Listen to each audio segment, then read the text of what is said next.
তুমি যদি 2025 সালে জেন পাস ইউজি দিয়ে থাকো তাহলে তোমার জন্য রয়েছে সুখবর, এবং West Bengal university of health sciences সেখানে কিন্তু নতুন নোটিফিকেশন জারি হয়ে গেছে। তোদের জন্য রয়েছে আর একটা শেষ সুযোগ কলেজে ভর্তি হওয়ার। তবে হ্যাঁ বলে রাখি, এটা কিন্তু WBJEE ওয়েবসাইটে পাওয়া যাবে না এই নোটিফিকেশন, এবং WBJEE বোর্ড কোনোভাবেই এটা কন্ডাক্ট করছে না। এটা মেনলি কন্ডাক্ট করছে কিন্তু West Bengal university of health sciences. এটার তোরা যদি নোটিশ অ্যান্ড সার্কুলার সেগমেন্টে চলে যাস, সেকশনে চলে যাস, তাহলে দেখতে পাবি 20 ফেব্রুয়ারি 20 তারিখের তোরা দেখতে পাবি 1 2 3 4 চারটে নোটিফিকেশন বেরিয়েছে। তার মধ্যে লাস্ট যে নোটিফিকেশন বা 6 নম্বর যে নোটিফিকেশন মপ আপ কাউন্সিলিং জেন পাস ইউজি, এটাতে তোরা যেই ক্লিক করবি সঙ্গে সঙ্গে এই নোটিশটা তোদের সামনে চলে আসবে। এখানে দুটো পেজের একটা নোটিশ এসছে। এই নোটিশের বিষয়বস্তুটা নিয়েই আজকে আমি আলোচনা করব। সেটা হচ্ছে মেন এই নোটিশের বিষয়বস্তু হচ্ছে যে তোরা আবার কাউন্সিলিং এ বসতে পারবি বা পার্টিসিপেট করতে পারবি। তবে আবারও বলছি, এটা কিন্তু WBJEE বোর্ড কোনোভাবেই কন্ডাক্ট করছে না, এটা কিন্তু ওয়েস্ট বেঙ্গল যে আমাদের একদম পুরো একদম West Bengal university of health sciences এটাই কিন্তু মানে এরাই কিন্তু কন্ডাক্ট করছে এইটা। ওই জন্য এই ওয়েবসাইটে তোরা এটা পেয়ে যাবি। কেমন?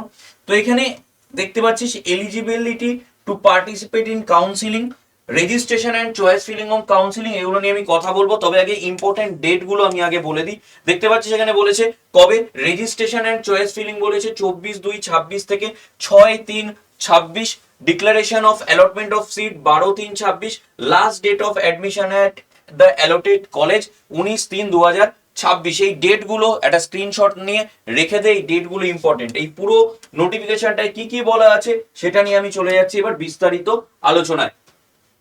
ওকে, জেন পাস ইউজি যদি 2025 দিয়ে থাকিস তাহলে তাদের জন্যই কিন্তু এই নোটিফিকেশনটা। প্রথমত এই কাউন্সিলিং এ কারা কারা পার্টিসিপেট করতে পারবে? প্রথমত যারা পার্টিসিপেট করেছিল কিন্তু কোনো রকম সিট পায়নি তারা এই কাউন্সিলিং এ পার্টিসিপেট করতে পারছে। কোন রাউন্ডে, ঠিক আছে, কোন রাউন্ডেই তারা পার্টিসিপেট করেনি কাউন্সিলিং এ, তারা এই কাউন্সিলিং এ পার্টিসিপেট করতে পারছে। কেমন? আমি প্রথমেই বললাম WBJEE বোর্ড কিন্তু এটা কন্ডাক্ট করছে না, এটা WBUHS এই বোর্ডটা কন্ডাক্ট করছে। অর্থাৎ এখানের তোরা কাউন্সিলিং সেগমেন্টে কিন্তু সমস্ত কিছু পেয়ে যাবি আপডেটেড, মানে আপডেট সবকিছু পেয়ে যাবি। এই দুটো বিষয় ক্লিয়ার কারা পার্টিসিপেট করতে পারবে। এবার অনেকের মনে অনেক প্রশ্ন আসবে, সেই প্রশ্নগুলোর উত্তর একটু দিয়ে দিই। যারা কোনো রাউন্ডের মাধ্যমে, ঠিক আছে, অ্যালটমেন্ট পেয়ে ভর্তি হয়ে গেছিল, ঠিক আছে, বা ভর্তি হয়েছে, কেমন, তারা কিন্তু কোনোভাবেই এটাই পার্টিসিপেট করতে পারছে না। তাও তোরা যদি মনে করিস করবি, একবার চেষ্টা করে দেখতে পারিস, হবে না যদিও, তো একবার দেখে নিতে পারিস, ঠিক আছে।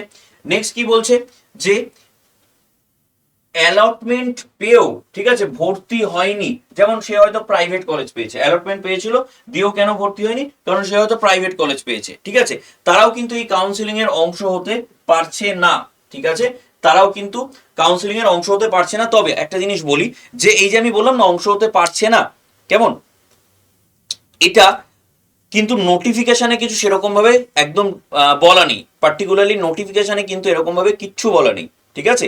তো সেই জন্য তোরা কিন্তু অবশ্যই একবার চেষ্টা করে দেখবি, যদি না পারিস তাহলে তো আর কিছু করার নেই, ঠিক আছে, কারণ ওদের কাছে তো মানে WBJEE বোর্ডের কাছে তো একটা থাকবেই আলাদা করে যে অ্যালটমেন্ট কোনো কলেজে যদি পেয়ে থাকিস তো সেটা তো থাকবেই। তবে হ্যাঁ একটা জিনিস বলে রাখি, যদি কোনোভাবে রেজিস্ট্রেশন হয়ে যায়, রেজিস্ট্রেশন হয়ে গেলে কিন্তু কোনোভাবেই কিন্তু আর সম্ভব হবে না এই কাউন্সিলিং এ পার্টিসিপেট করা, কারণ তার অলরেডি এই যে WBUHS এখানেই তো, এই ইউনিভার্সিটিতেই তো অ্যাকচুয়ালি রেজিস্ট্রেশনটা হবে, তাদের কাছে অলরেডি সেই তথ্য তো থেকেই যাবে, ঠিক আছে, ক্লিয়ার। ধর কেউ হলো যে সার্টিফিকেট না দিতে পারার জন্য সিট পায়নি, ঠিক আছে, মানে সেকেন্ড রাউন্ডে তাকে জেনারেলে করে দিয়েছে কিন্তু সে কোনো রকম সিট পায়নি, ঠিক আছে, সে তখনও সার্টিফিকেট দিতে পারেনি বা পার্টিসিপেট করতে পারেনি, তারাও কিন্তু এই কাউন্সিলিং এ পার্টিসিপেট করতে পারবে। ডাইরেক্ট অ্যাডমিশন আমি যদি কেউ নিয়ে থাকে, ঠিক আছে, ডাইরেক্ট অ্যাডমিশন, তো তারাও এখানে পার্টিসিপেট করতে পারার কথা। কারণ ওই যে বললাম যদি রেজিস্ট্রেশন হয়ে থাকে তাহলে ডিফারেন্ট থিং, কারণ এইটাই যে ডাইরেক্ট অ্যাডমিশন হয়ে নিয়ে থাকলে করতে পারবে, কারণ WBJEE বোর্ডের কাছে অ্যালটমেন্ট থ্রু মানে কাউন্সিলিং থ্রু ভর্তির কিন্তু কোনো তাদের কাছে ডেটা নেই, তো সেই জন্য তারাও কিন্তু এখানে পার্টিসিপেট করতে পারবে। তবে আবারও বললাম, যদি রেজিস্ট্রেশন হয়ে থাকে অর্থাৎ ডিসেন্ট্রালাইজ যখন হয়েছিল সেই সময় যারা ভর্তি হয়েছে ডাইরেক্ট অ্যাডমিশনের ক্ষেত্রে বলছি, ঠিক আছে, তো তারাও কিন্তু আমার মনে হয় কাউন্সিলিং এ পার্টিসিপেট করতে পারবে। তবে আমি আবারও বললাম, এখানে কিন্তু পার্টিকুলারলি কিছু বলে দেওয়া এরকম ভাবে নেই, ঠিক আছে, পার্টিকুলারলি এরকম ভাবে বলে দেওয়া নেই। যদি কেউ কোনো রাউন্ডে কখনো পার্টিসিপেট করেনি তাহলে তাদের কত টাকা দিতে হচ্ছে, 500 টাকা রেজিস্ট্রেশন করার জন্য দিতে হচ্ছে। আর যদি কোনো রাউন্ডে পার্টিসিপেট করে থাকে তাহলে তার কিন্তু আর কোনো রেজিস্ট্রেশন দিতে হচ্ছে না।